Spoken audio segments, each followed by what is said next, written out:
another little nugget in here is one I specifically wrote for open mic. It was Halloween season. I started going to an open mic with the Central Florida and thereabouts. And if you've been to Stardust Cafe, you may have had the pleasure of listening to me read this. And it's called Antichr is a Manatee. And this is sort of a humorous horror piece. And it's inspired by that silly meme of the giant manatee and a little kid looking up at it in awe.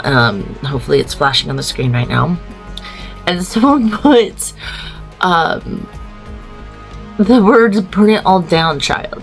And I was like, there's a story behind that. And this is my rendition of the story of that meme. And I originally ended up publishing this in an anthology called Demonic Wildlife, which has many fun little animal creepiness that'll keep you up at night,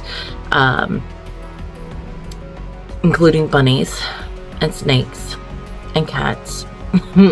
But this is my my fun story that you have. It's fun. It's crazy as a manatee. Little Susie skipped through the cool darkness, humming happily to herself. She followed the carpeted pathway down farther into the cave-like room.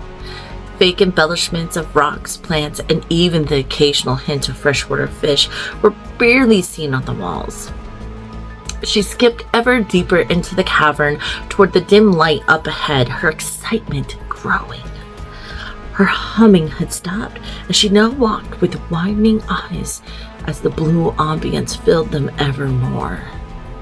She stumbled to a stop in front of a large center acrylic window. "Come closer, child." The creepy voice made her look over her shoulder. Nothing seemed notable but the dark corridor and the blinding brightness of the entrance.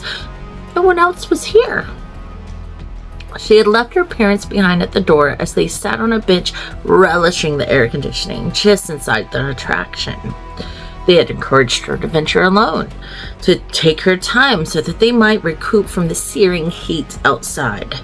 Seeing no signs of anyone else joining her adventure, she turned back to the viewing window. "Oh," she gasped.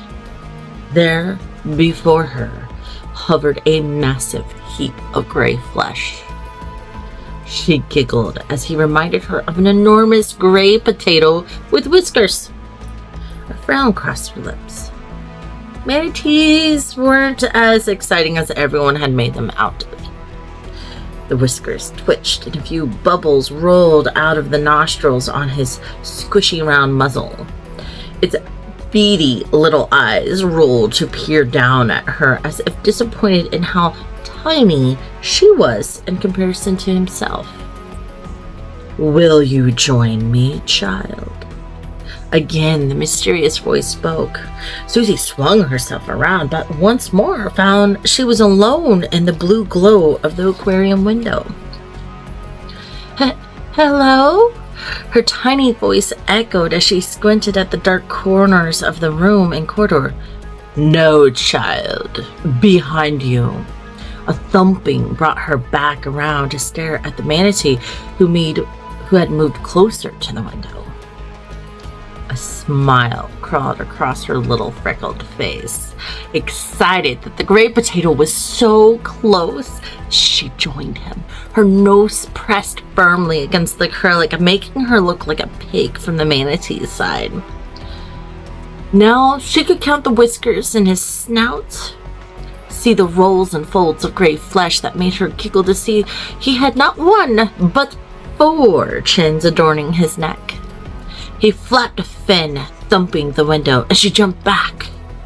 After a shocked pause, she laughed and ran back to the manatee with a hearty slap and high-fived her new potato friend. "Stop that!" Bubbles rolled from the manatee's nostrils. "I command you to stop your buffoonery at once." "You can talk?" Oh, she gasped, clapping her hands excitedly. No one told me manatees could talk. Another snort of bubbles followed. Do you know who stands before you, child? Blinking, she pulled at a curly strand of her auburn hair. Mr. Manatee? The tiny, bulgy eyes started to glow red as he thumped the window with both flippers. I am the Antichrist. The what? She furrowed her brow. The Anti... I can call you Andy. No! Bubbles exploded from his snout this time. Susie laughed, clapping excitedly. Bubbles! Suddenly, the potato floated up and away. Smashing herself against the window, she watched and wondered. He had such a big circular fin, unlike the dolphins and whales she had seen in the other dark rooms. With a cheek firm against the cool acrylic, she looked upward, watching as he took in a gulp of air. Slowly, he drifted back down to her level, where she smiled warmly, happy her new friend had returned. This was a rather slow process, taking several minutes for the massive mammal to achieve, like a snail climbing up and back down a sliding glass door. You're funny. She was tugging at her shirt and swinging her body from side to side. Humph. Again, he peered down at her as if a king staring at the homeless. Again, I ask, will you follow me, child? Where are we going? Content that their conversation would be continuing, she sat on the floor. I'll have to ask Mommy and Daddy if it's okay to go with you. We are not going anywhere. His eyes glowed brighter. I wish to acquire you as a follower in my cause, child. Her eyes seemed to glaze over, thoughts visibly distorting her face before she spoke again. You wish to umpire me? I know Daddy does that, but I'm not playing baseball, Mr. Manatee. A long silence came. He stared down at the little girl in disbelief, the red eye in his eyes fading away. How old are you? Oh, she jumped to her feet, excited at a question she could answer. I just turned 5. In fact, today is my birthday. Another pause. I got new shoes and this shirt. She spun around like she was in a scene from Sound of Music.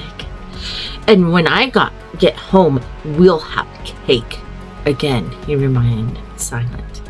Mr. Manatee? Her smile fell away, her brow nodding. Are you sad?